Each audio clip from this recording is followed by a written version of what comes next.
శ్రీ వెంకటేశ్వర వ్రతకల్పం వ్రత విధానం. శ్రీ వెంకటేశ్వర వ్రతం 2 విధాలుగా ఆచరించవచ్చును. మొదటి పద్ధతిలో వివాహం, గృహప్రవేశం, నూతన వ్యాపార ప్రారంభం మొదలైన శుభకార్యాలలో పురోహితుని చేత కలశ స్థాపన చేసి విశదంగా ఆచరించవచ్చును. రెండవ పద్ధతిలో శుచిగా స్నానం చేసి ఏ రోజునైనా కేవలం కథలు పఠించిన వ్రతం చేసిన ఫలితం దక్కుతుంది. ఇప్పుడు మనం రెండవ పద్ధతి గురించి తెలుసుకుందాం. సాక్షాత్తు శ్రీ స్వామివారే సెలవిచ్చిన మరొక విశేషం ఏమనగా, ఒకవేళ మనకు ఎటువంటి కష్టమైనా కలిగినా ఇంత వివరంగా ఆచరించడానికి కుదరనప్పుడు తాము ఈ రెండవ పద్ధతిని కూడా ఆచరించవచ్చును. మీ ఇంట్లో సుఖ సంతోషాలు వెల్లివిరేయడానికి ఈ కథలు ప్రతి శనివారము చదువుకునవచ్చును. లక్షలాది మంది ఈ పద్ధతిలో ప్రస్తుతం ప్రతి శనివారము వ్రతం ఆచరిస్తున్నారు. ఈ పద్ధతి చాలా తేలికైనది. ఈ పద్ధతిలో ఈ వ్రతం చేసిన శ్రీనివాసుని అనుగ్రహ ప్రాప్తి వెంటనే కలుగుతుంది. వ్రతం ఆచరించిన రోజున ఉదయం స్నానం చేయగానే పూజ గదిలో స్వామివారి పటం ఎదురుగా కూర్చొని వ్రతం నిర్విఘ్నంగా జరగడానికి శ్రీ విఘ్నేశ్వరుని మనసులోనే ప్రార్థించి మనస్సులో అష్టదిక్పాలకులకును నవగ్రహ దేవతలకును నమస్కరించుకునవలెను. వీలైనచో శ్రీ వెంకటేశ్వర, శ్రీ మహాలక్ష్మి, శ్రీ పద్మావతి అష్టోత్తరములను చదువుకొనవలెను. తర్వాత 5 అధ్యాయములు చదవాలి. మీకు వీలుంటే కథలన్నీ పూర్తవగానే ఒక కొబ్బరికాయను నివేదించండి. లేదా ఏదైనా ఫలమును లేదా తాజాగా వండిన పాయసం వంటి పదార్థాలను కూడా నివేదించవచ్చు. ఇవి ఏమీ కూడా ఆచరింపలేకపోతే రవ్వంత చక్కెర శ్రీ స్వామివారికి నివేదించిన స్వామి సంతోషిస్తారు. శ్రీనివాసునికి కావాల్సింది భక్తి మాత్రమే, హంగు ఆర్భాటం కాదు. ఈ వ్రతం భార్యాభర్తలు ఇద్దరూ కలిసి చేసుకొనవచ్చును. ఉద్యోగస్తులకు కుదరని ఎడల భార్యాభర్త విడివిడిగా కూడా చేసుకొనవచ్చును. ఈ వ్రతం చేయు రోజున ఉపవాసం చేయవలసిన అవసరం లేదు. అలాగే ఈ వ్రతము ఇన్ని రోజులు తప్పక చేయవలనన్న నియమము లేదు. మన వీలుని బట్టి ఎన్నిసార్లైనా ఈ వ్రతము చేయవచ్చును. స్వామివారికి తులసీ దళమన్న మిక్కిలి ప్రియము కావున పూజలో తులసీ దళమును నివేదించిన అత్యంత ఫలితం కలుగును. వ్రతం పూర్తి అయిన పిదప ఆ తులసీ దళములను అందరూ ప్రసాదంగా తీసుకొనచో అన్ని రోగములు నశించి అష్టైశ్వర్యములు కలుగును. వ్రత సమాప్తి కాగానే కొబ్బరికాయను కొట్టి కొబ్బరి ముక్కలు మహాప్రసాదంతో కలిపి శ్రీవారికి నివేదించి మీరు స్వీకరించి వచ్చిన వారందరికీ ఇచ్చినచో ఎంతో పుణ్యం లభించును. ఒక్కటి మనం గుర్తుంచుకొనవలెను, మన కష్టములన్నీ విశ్వమంతటిలో ఆ స్వామివారికి తెలిసినట్టుగా మరెవరికి తెలియదు. కావున ఈ దయామయుని ప్రార్థించి సంకల్పించి వ్రతం ఆచరిస్తే తప్పక మనోసిద్ధి నెరవేరగలదు. అన్ని కష్టములు తొలగిపోయి అష్టైశ్వర్యములు లభించగలవు. ప్రపంచవ్యాప్తంగా కోట్లాది మంది భక్తులు ఈ వ్రతంలోని 5 కథలను వీలున్నప్పుడల్లా చదువుతున్నారు. 5 కథలను ఏ రోజునైనా రోజులో ఏ సమయంలోనైనా చదివి శ్రీ శ్రీనివాసునికి మీ మనసులోనే ఒక్క నమస్కారం పెడితే చాలు. మీ జీవితంలోని అన్ని సమస్యలు తొలగిపోతాయి. మీరు ఆఫీస్లో ఉన్నా, ప్రయాణంలో ఉన్నా, ఎక్కడ ఉన్నా ఈ కథలు చదివి ఆ శ్రీనివాసునికి సంపూర్ణ భక్తితో నమస్కరించండి. మీకు సర్వశుభాలు కలుగుతాయి. సమస్త సన్మంగళాని భవంతు. శ్రీ లక్ష్మీ శ్రీనివాస కటాక్ష సిద్ధిరస్తు. శ్రీ వెంకటేశ్వర వ్రతకల్పం మొదటి అధ్యాయం. శ్రీ భగవాన్ ఉవాచ. కలియుగంలో ఒకానొక శుభముహూర్తంన సాక్షాత్తు భూలోక వైకుంఠమే అయిన తిరుమల కొండపై విశ్వపతి అను భక్తునికి శ్రీనివాసుని రూపంలో వెలిసి శ్రీ వెంకటేశ్వరునిగా భక్తులచే కొలువబడుతున్న శ్రీమన్నారాయణుల వారు శ్రీ వెంకటేశ్వర వ్రతకల్పంగా ప్రసిద్ధి నొందే ఈ వ్రతం గురించి గ్రంథం రచించవలసినదిగా అనుగ్రహించి అనుజ్ఞనిచ్చి ఈ విధంగా చెప్పసాగారు. ఓ ఈ ప్రియభక్త, విశ్వపతి నామధేయ, నా ప్రియభక్తుడువైన నీకు ఇప్పుడు ఒక విశేష వ్రతకల్పం గురించి వివరిస్తున్నాను.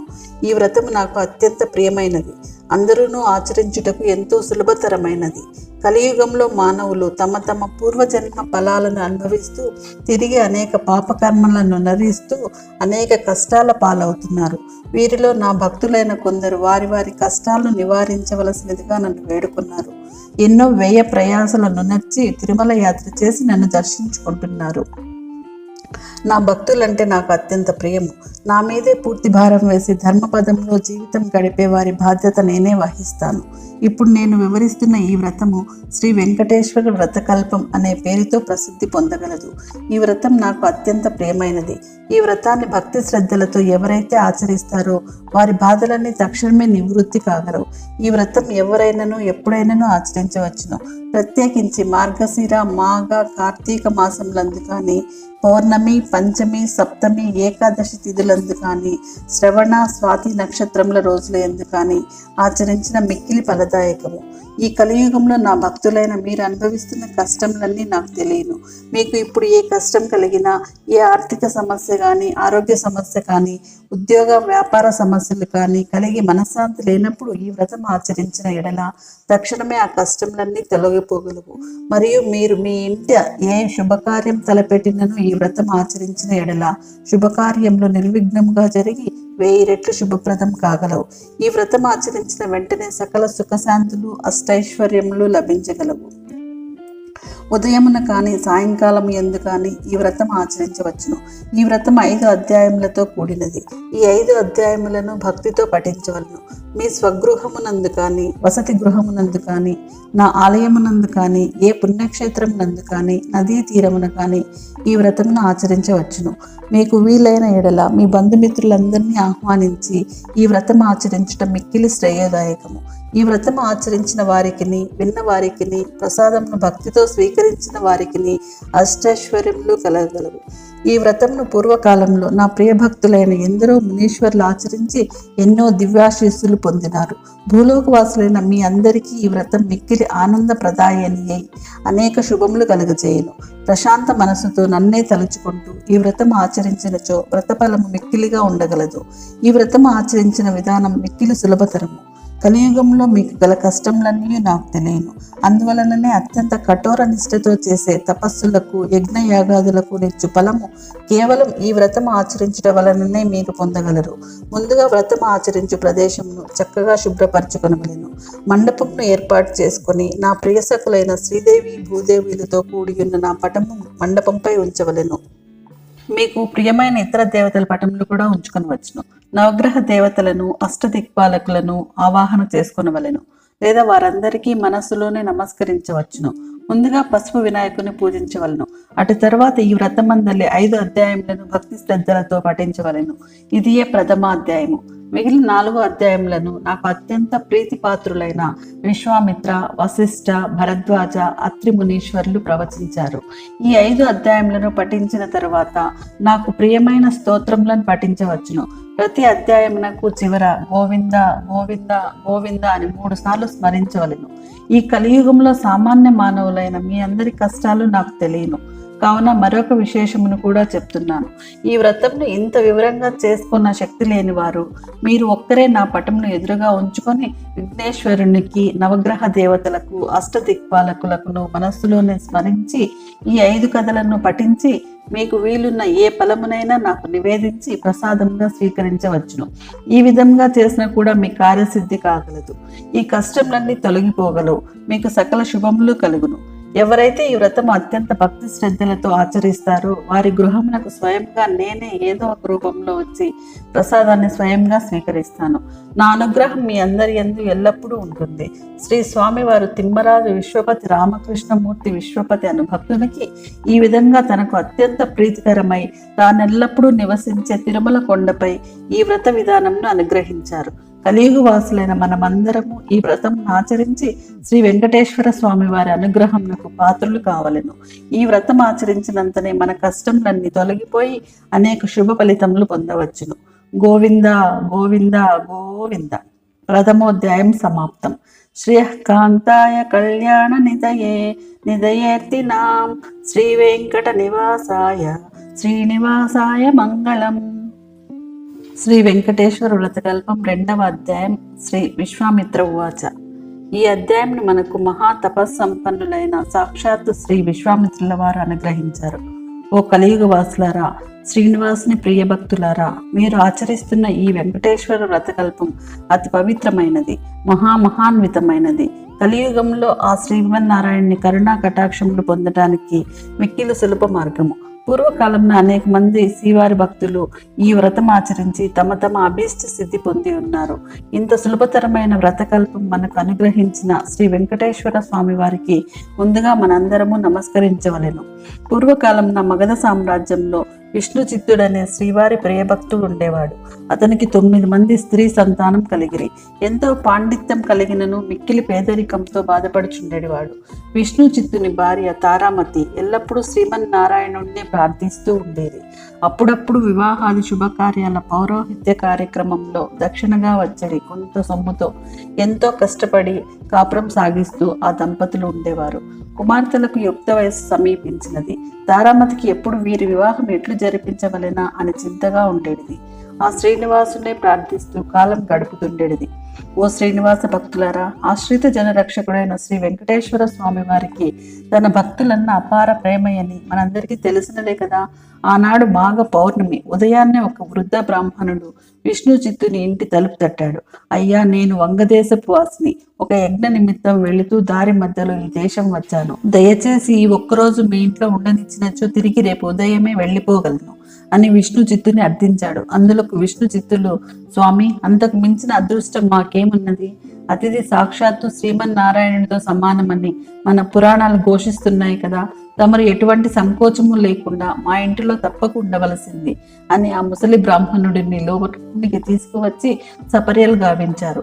ఆ రోజు మధ్యాహ్న భోజనానంతరము ఆ వృద్ధ బ్రాహ్మణుడు తారామతితో ఇలా అన్నాడు. ఏమమ్మా దిగాలుగా ఉన్నావు? ఏంటి నీ బాధ? ఏం సంకోచించకుండా చెప్పు అన్నాడు. అప్పుడు తారామతి, స్వామి, తమరు మహా తపస్సంపన్నులు, తేజస్సులో సాక్షాత్తు శ్రీ వైకుంఠవాసుని మాదిరిగా ఉన్నారు. మీ వద్ద దాచేది ఏమున్నది? నా మనోవేదంతా నా పుత్రికల వివాహం గురించియే అని విన్నవించుకున్నది. అంతటా విప్రోత్తముడు చిరునవ్వు నవ్వి, తల్లి, నీ బాధ నేను గ్రహించి తిని నీ కష్టంలన్నీ తొలగిపోయి కుమార్తెలకు శుభప్రదంగా వివాహం కలుగుటకు ఒక అద్భుత వ్రతం మీకు చెప్పెదను. ఈ వ్రతం ఆచరించిన మీ కష్టంలన్నీ పటాపంచలు కాగలవు. శ్రీ వెంకటేశ్వర వ్రతమని ఈ వ్రతం మిక్కిలి సులభతరము అని చెప్పి ఆ వ్రత విధానమంతయు ఆ దంపతులకు వివరించాడు. అంతటా విష్ణు చిత్తుడు, స్వామి, మహా సంతోషం. ఇంతకు మించి మహాభాగ్యం ఏముంటుంది? ఎన్నో రోజులు ఎందుకు, శుభస్య శీఘ్రం అన్నారు కదా మన పెద్దలు. ఈ రోజు మాఘ పౌర్ణమి, ఎంతో శుభదినము. ఈ రోజే తమరు సెలవిచ్చిన శ్రీ వెంకటేశ్వర వ్రతమును ఆచరించదము అని విష్ణు చిత్తులు తారామతి దంపతులు ఇద్దరూ తమ కుమార్తెలతో కలిసి ఆ రోజు సాయంకాలంలోనే బంధుమిత్రులను పిలుచుకొని శ్రీ వెంకటేశ్వర వ్రతమును అత్యంత భక్తి శ్రద్ధలతో ఆచరించారు. వచ్చిన భక్తులందరూ వ్రతం పూర్తి అయిన పిమ్మట తీర్థ ప్రసాదములు స్వీకరించి తమ తమ గృహములకు వెడలిరి. అప్పుడు విష్ణు చిత్తుల వారు భార్య సమేతంగా ఆ బ్రాహ్మణోత్తమునికి పాద నమస్కారం కావించి తమ దంపతులను ఆశీర్వదించవలసిందిగా వేడుకున్నారు. అప్పుడు ఆ బ్రాహ్మణోత్తముడు వ్రత తీర్థ ప్రసాదాలను తాను స్వీకరించి మనోభీష్ట సిద్ధిరస్తు, శ్రీ లక్ష్మీ శ్రీనివాస కటాక్ష సిద్ధిరస్తు అని ఆశీర్వదించాడు. అంతలో చీకటి పడి నిద్రా సమయమైంది. అంతటా విష్ణు చిత్తుడు ఆ బ్రాహ్మణుడికి ఒక చిరిగిన దుప్పటి ఇచ్చి కన్నీటి పర్యంతముగా, స్వామి, కడు పేదరైన నేను నా వద్ద ఇంతకు మించి మంచి దుప్పటి లేదు. ఈ రాత్రికి నన్ను క్షమించి దీని ఎందే విశ్రమించవలసింది అని వేడుకున్నాడు. అందుకు ఆ బ్రాహ్మణుడు చిరునవ్వు నవ్వి, ఏమీ చింతించవలసినది లేదు అని చెప్పి తను బయట వసారాలో పడుకుంటానని చెప్పాడు. కొద్దిసేపటికి అందరూ నిద్రకు ఉపక్రమించారు. రాత్రి 4వ జామున ఉరుములు మెరుపులతో పెద్ద వర్షం మొదలైంది. అంతా కటిక చీకటి. గాఢాంధకారంలో కంటికి ఏమీ కానరావట్లేదు. విష్ణు చిత్తుడిని బయట పడుకున్న ఆ ముసలి బ్రాహ్మణుడు ఎలా ఉన్నాడో అని బెంగగా ఉంది. కానీ ఈ గాఢాంధకారంలో ఏమీ కనిపించక ఎప్పుడెప్పుడు తెల్లవారుతుందా అని ఆ రాత్రి గడిపారు ఆ కుటుంబం అంతా. ఇంతలో తెల్లవారింది. వాన తేలిక పడింది. బయట బ్రాహ్మణుడు ఏమైనాడో, ఎంత బాధపడుతున్నాడో అనుకుంటూ బయటికి వచ్చిన ఆ దంపతులకు అద్భుత దృశ్యం కనిపించింది. అక్కడ విప్రోత్తముడు లేడు. చిరిగిన దుప్పటి స్థానంలో పట్టు పీతాంబరం ఉంది. ఆ పీతాంబరంపై శ్రీ వెంకటేశ్వర స్వామి వారి విగ్రహం చిరునవ్వుతో కనిపించింది. జరిగినదంతా ఆ దంపతులకు అర్థమైంది. వారి ఆనందానికి అవధులు లేవు. వచ్చినది సాక్షాత్తు ఆ శ్రీమన్నారాయణుడే. ఆహా, ఏమి మన భాగ్యము! కానీ ఆ స్వామి వారిని గ్రహించలేకపోతుమే. చివరికి చిరిగిన దుప్పటి ఇచ్చినామే అని తలుస్తూ శ్రీ వెంకటేశ్వర స్వామి విగ్రహాన్ని కళ్ళకద్దుకొని ఇంట్లోకి వచ్చారు. ఇల్లంతా స్వర్ణమయంగా కనిపించింది. అంతటా ధనరాశులే. ఆహా, శ్రీ వెంకటేశ్వర స్వామి వారి వ్రతకల్ప మహత్యం వల్ల కదా ఇదంతా జరిగినది అని ఆ స్వామిని అనేక విధాలా స్తుతించారు. చూసారా, సాక్షాత్తు శ్రీ స్వామివారే ఆ భక్తుని ఇంటికి అతిథి రూపంలో వచ్చి వ్రత విధానం చెప్పడమే కాకుండా తీర్థ ప్రసాదాలు కూడా తానే స్వయంగా స్వీకరించాడు. శ్రీ స్వామివారు అంతటి కరుణామయుడు. ఎవరైతే భక్తి శ్రద్ధలతో ఈ వ్రతం ఆచరిస్తారో వారింటికి తానే స్వయంగా ఏదో ఒక రూపంలో తప్పక వస్తాడు. మీరందరూ కూడా ఈ వ్రతాన్ని ఆచరించి స్వామి కరుణా కటాక్షాలు పొందండి. శ్రీ లక్ష్మీ శ్రీనివాస కటాక్ష సిద్ధిరస్తు అని విశ్వామిత్రుల వారు సెలవిచ్చారు. గోవింద గోవింద గోవింద. 2వ అధ్యాయం సమాప్తం. శ్రియకాంతాయ కళ్యాణ నిదయే నిదయేర్తినాం శ్రీ వెంకట నివాసాయ శ్రీనివాసాయ మంగళం. శ్రీ వెంకటేశ్వర వ్రత కల్పం 3వ అధ్యాయం. శ్రీ వశిష్ఠ ఉవాచ. ఈ అధ్యాయాన్ని మహా తపోనిష్టాగరిష్ఠులైన శ్రీ వశిష్ఠ మునీశ్వరుల వారు శ్రీమన్నారాయణుల వారి అనుగ్రహంతో మనకు వివరించారు. ఓ కలియుగ వాసులారా, శ్రీనివాసుని ప్రియ భక్తులారా, వైకుంఠంలోని ఆ శ్రీమన్నారాయణుడే నేటి తిరుమల శ్రీ వెంకటేశ్వరుడు. కలియుగ వాసులైన మీ అందరి కష్టాలను తీర్చడానికి స్వామి మీకు అతి చేరువలో ఈ తిరుమల కొండపై అవతరించారు. ఆ స్వామివారిని ప్రసన్నం చేసుకోవడానికి ఈ వ్రతం మిక్కిలి సులభతరం. ఈ వ్రతం భక్తి శ్రద్ధలతో ఆచరించిన వారు సకల సౌభాగ్యాలను అనుభవిస్తారు. పూర్వకాలంలో అవంతి దేశంలో భాగ్యనగరం అనే పట్టణం ఉండేది. పేరుకు తగినట్టుగానే ఆ పట్టణంలో అనేక మంది భాగ్యవంతులు ఉండేవారు. అయితే వారు తమ తమ సంపదలను చూసుకొని గర్విస్తూ మిగిలిన సామాన్యులను అతిహీనంగా చూసేవారు. ఈ ఐశ్వర్యమంతా తమ గొప్పేనని తలస్తూ నిత్య పూజలు కాదు కదా, విశేష రోజుల్లో కూడా ఏ పూజలు చేసేవారు కాదు. ఈ సృష్టికర్త శ్రీమన్నారాయణునికి వీరందరికీ జ్ఞానోదయం కలిగించాలని తోచింది. ఒక రోజున ఆ ధనవంతులందరూ అనేక విందు విలాసాల్లో మునిగి తేలుతున్నారు. ఈ పట్టణ తూర్పు వీధిలో గల శ్రీ లక్ష్మీనారాయణ ఆలయంలో కనీసం దీపం వెలిగించే నాదుడు కూడా కరువయ్యాడు. ఆ రోజు తొలి ఏకాదశి, అత్యంత పర్వదినం. కానీ ఆ పట్టణంలో ఒక్కరు కూడా ఆ ఆలయానికి పూజాధికారాలు నిర్వర్తించాలని ఆలోచించట్లేదు. సాయంత్రం ఉన్నట్లుండి దట్టమైన మబ్బులు కమ్ముకున్నాయి. బ్రహ్మాండమైన కుంభవృష్టి. వ్యాపారులందరి ఇళ్ళు నీట మునిగిపోసాగాయి. అంతా గాఢాంధకారం. తెల్లవారేసరికి ఊరంతా నేలమట్టమైంది. వ్యాపారుల ఇళ్ళన్నీ కూలిపోయాయి. ఇన్ని ఐశ్వర్యాలు పోయి చివరికి కట్టుబట్టలతో మిగిలారు. ఎందుకు ఈ ఉపద్రవం? ఎందుకు ఈ జల ప్రళయం? ఎందుకు అంత పట్టట్లేదు? ఇంతలో వారికి ఒక విశేషం కనిపించింది. ఊరి చివరన ఉండే పూరిపాకులు చెక్కు చెదరకుండా ఉన్నాయి. వారికి ఆశ్చర్యం కలిగింది. ఇంత కుంభవృష్టిలోనూ ఆ పూరిపాకలు ఎలా ఉన్నాయి అని వారిలో వారు అనుకుంటుండగా ఇంతలో ఒక పెద్ద మెరుపు మెరిసింది. ఆకాశవాణి ఇలా పలికింది: ఓ మూర్ఖులారా, మీ సంపదలన్నీ మీ గొప్పతనం తలుచుకోవడం వలననే ఇలా జరిగింది. ఆ పూరి గుడిసెలో నివసించే దేవయ్య నాకు ప్రియ భక్తుడు. అతి సామాన్యమైన దేవయ్య ప్రతిరోజు మీ ఊరిలోని శ్రీ లక్ష్మీనారాయణ ఆలయంలో దీపం వెలిగిస్తున్నాడు. అంతేకాక ప్రతి ఏకాదశి నాడు తనకు వీలున్నంతలో శ్రీ వెంకటేశ్వర వ్రత కల్పాన్ని నిర్వర్తిస్తున్నాడు. ఆ వ్రత ఫలితంగానే తనతో పాటే ఆ గుడిసెలోని వారందరూ రక్షింపబడ్డారు. మీరందరూ కూడా ఆ వ్రతం ఆచరించిన ఎడల మీ ఐశ్వర్యాలను తిరిగి పొందగలరు అని వినిపించింది. వెంటనే వారందరూ ఆ ఆలయానికి వెళ్ళి తక్షణమే అందరూ తలోక పనికి పూనుకొని శ్రీ వెంకటేశ్వర వ్రత కల్పాన్ని ఆచరించారు.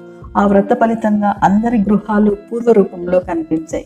అది మొదలుగా ఆ వర్తకులందరూ శ్రీవారి భక్తులై ప్రతి ఏకాదశి నాడు శ్రీ వెంకటేశ్వర వ్రత కల్పాన్ని ఆచరిస్తూ బ్రతికినంత కాలం సుఖ సౌఖ్యాలతో ఉండి చివరికి ముక్తి పొందారు అని శ్రీ వశిష్ఠుల వారు వివరించారు. గోవింద గోవింద గోవింద గోవింద గోవింద గోవింద. 3వ అధ్యాయం సమాప్తం. శ్రీయకాంతాయ కళ్యాణ నిదయే నిదయేర్తినాం శ్రీ వెంకట నివాసాయ శ్రీనివాసాయ మంగళం. శ్రీ వెంకటేశ్వర వ్రతకల్పం 4వ అధ్యాయం. శ్రీ భరద్వాజ ఉవాచ. శ్రీమన్నారాయణునికి అత్యంత ప్రీతికరమైనటువంటి శ్రీ వెంకటేశ్వర వ్రతకల్పంలోని 4వ అధ్యాయం మహామునీశ్వర్లు శ్రీ భరద్వాజ మహర్షుల వారు ఈ విధంగా చెప్తున్నారు. ఓ కలియుగ వాసులారా, శ్రీమన్నారాయణ భక్తులారా, మీరు ఆచరిస్తున్నటువంటి శ్రీ వెంకటేశ్వర వ్రతకల్పం అద్భుతమైనది. మీ కోరికలన్నింటినీ తక్షణమే తీర్చగల ఉపాయము. శ్రీ వెంకటేశ్వరుని ప్రసన్నం గావించుకొనటానికి అత్యంత సులభతర మార్గం ఇదియే. మీ అందరికీ అనుగ్రహించడానికి సాక్షాత్తు ఆ వైకుంఠవాసుడే కలియుగంలో తిరుమల కొండపై శ్రీనివాసునిగా వెలిశారు. ఎన్నో జన్మల పుణ్యఫలం చేత గాని తిరుమల కొండపై కాలేయడం సాధ్యం కాదు. స్వామి దర్శనం సాధ్యం కాదు. ఇదే విధంగా ఈ శ్రీ వెంకటేశ్వర వ్రతకల్పం ఆచరించి సంకల్పం కలుగుట కూడా ఎంతో పూర్వజన్మ పుణ్యఫలం వల్లనే కానీ సాధ్యం కాదు. ఆచరిస్తున్న వారు, కథలు విన్నవారు, ప్రసాదం స్వీకరించిన వారు శ్రీవారి కృపకు పాత్రులై ఎంతో మహాభాగ్యం పొందుదురు. పూర్వమున నగరి అనే గ్రామంలో ధనగుప్తుడని వ్యాపారుడు ఉండేవాడు. అతడు మహాలోభి. ఎంత ఐశ్వర్యం సంపాదించినను అతని లోభితనమునకు అంతు లేకుండెను. ఈ ఐశ్వర్యమంతయు తన గొప్పేననుకొని విర్రవీగడివాడు. ఎంతటి వారైనను ఆ అహంకారమే కదా అదో పాతాళమునకు త్రోసివేయనది. ధనగుప్తుని భార్య కాంతిమతి మాత్రం ఎంతో భక్తి శ్రద్ధలు కలిగి ఉండేది. వారికి 3 పుత్రికలు. చివరి పుత్రికైన కుమారికి దైవభక్తి ఎక్కువగా నుండేది. ఎల్లప్పుడూ ఆ శ్రీనివాసునే తలుస్తూ ఉండేది. తండ్రికి తెలియకుండా వీలున్నప్పుడల్లా శ్రీ వెంకటేశ్వర స్వామి వారి ఆలయానికి వెళ్ళి స్వామిని దర్శించుకొని వస్తుండేది. ఇంటికి తీసుకువచ్చిన ప్రసాదాన్ని అందరూ స్వీకరించిన తండ్రి మాత్రం ఎప్పుడు తీసుకునేవాడు కాదు. భర్త యొక్క ఆ ప్రవర్తనకు కాంతిమతి మిక్కిలి చింతించినది. ఒకరోజు కుమారి తన స్నేహితుల ఇంట శ్రీ వెంకటేశ్వర వ్రతం జరుగుతున్నదని తెలుసుకొని తాను కూడా వ్రత కథలను విందామని వెళ్ళింది.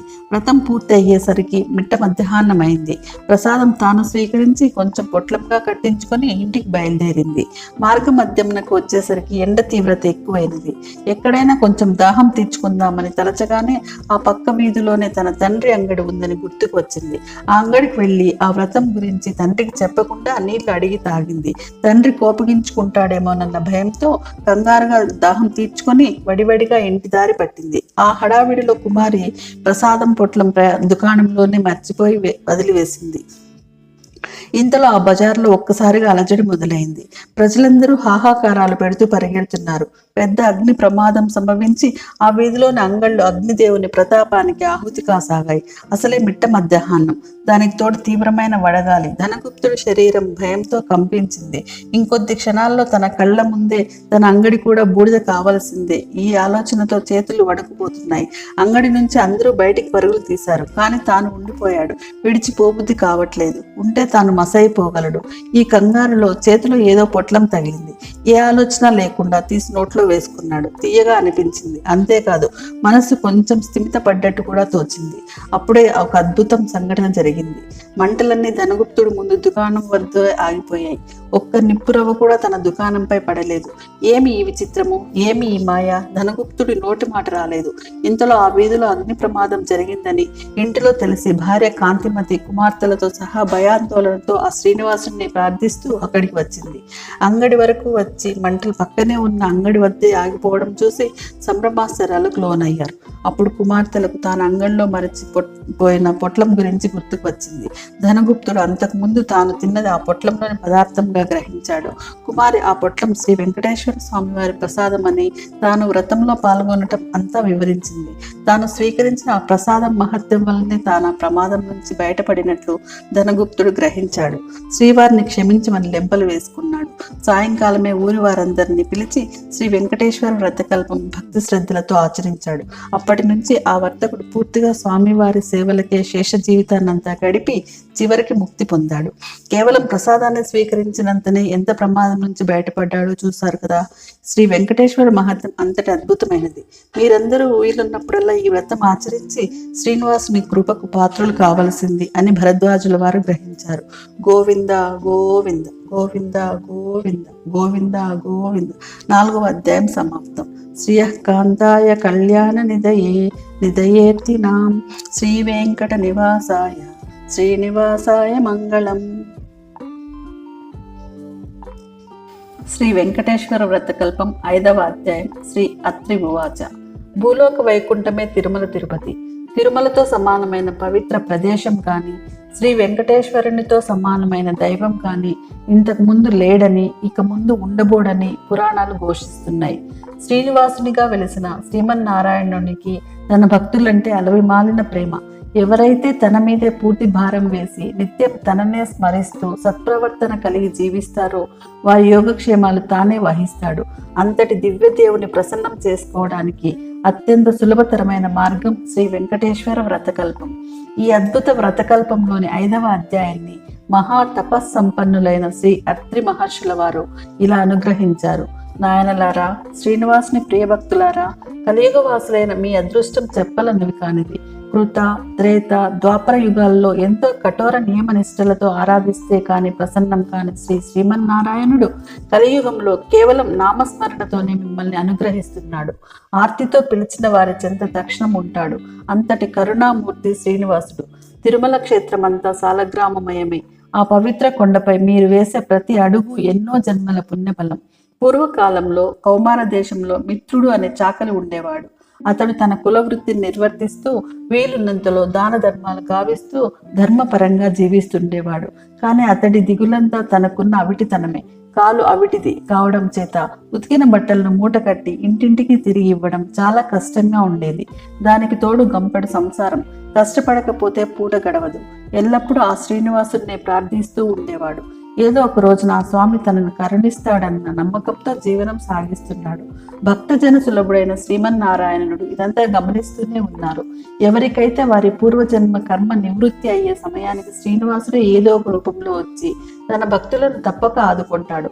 ఒకరోజు సాయంకాలం నాడు రోజులాగే మిత్రుడు చాక్రేవు నుండి బట్టలు మూట కట్టుకొని పట్టణానికి రోజుతూ రొప్పుతూ తిరిగి వస్తున్నాడు. ఇంతలో మార్గ మధ్యంలో వాడికి ఒక ముసలి బ్రాహ్మణుడు తారసిల్లాడు. సహజంగా భక్తి శ్రద్ధలు కలిగిన వాడవడం చేత మిత్రుడు భుజం మీద మూట కింద పెట్టి ఆ బ్రాహ్మణుడికి నమస్కరించాడు. అంతటా ఆ విప్రోత్తముడు, నాయనా, ఈ అవిటికాలితో ఎంత బాధపడుతున్నావు? నీ బాధ చూడటానికే కష్టంగా ఉంది. నువ్వెంత కష్టపడుతున్నావో కదా అని అన్నాడు. అప్పుడు మిత్రుడు, స్వామి, మీరెవరో మహానుభావుల్లాగా ఉన్నారు. గంపెడు సంసార భారం చేత నాకు ఈ పని తప్పడం లేదు. ఈ అవిటితనం పోయే మార్గం ఏదైనా సెలవియ్యవలసింది అని విన్నవించుకున్నాడు. అప్పుడు ఆ ముసలి బ్రాహ్మణుడు, నాయన, తప్పక చెప్తాను, సావధానంగా విను. నీ అవిటితనం పోవడమే కాకుండా నీకు అష్టైశ్వర్యాలు కలిగే వ్రతం ఒకటి చెబుతాను. వ్రతం ఆచరించిన మరుక్షణమే నీకు 1000 వరహాలు లభిస్తాయి. అయితే ఒక షరతు, అందులో సగం నాకు సమర్పించాలి. రేపు మళ్ళీ ఇదే సమయానికి ఇక్కడికి వస్తాను అని చెప్పాడు. అప్పుడు మిత్రుడు, స్వామి, ఇంతకు మించి మహాభాగ్యం ఏముంటుంది? ఆ వ్రతం మీద ఈ రోజే ఆచరిస్తాను, సెలవియ్యండి అని ప్రార్థించగా ఆ బ్రాహ్మణుడు శ్రీ వెంకటేశ్వర వ్రతకల్పాన్ని వివరంగా చెప్పాడు. మిత్రుడు రెట్టించిన ఉత్సాహంతో ఇంటికి వచ్చి ఆ విషయమంతా భార్యకు చెప్పి ఇరుగు పొరుగు వారిని ఆహ్వానించి శ్రీ వెంకటేశ్వర వ్రతాన్ని ఆచరించి తీర్థ ప్రసాదాలు తాను స్వీకరించి వచ్చిన వారందరికీ పంచాడు.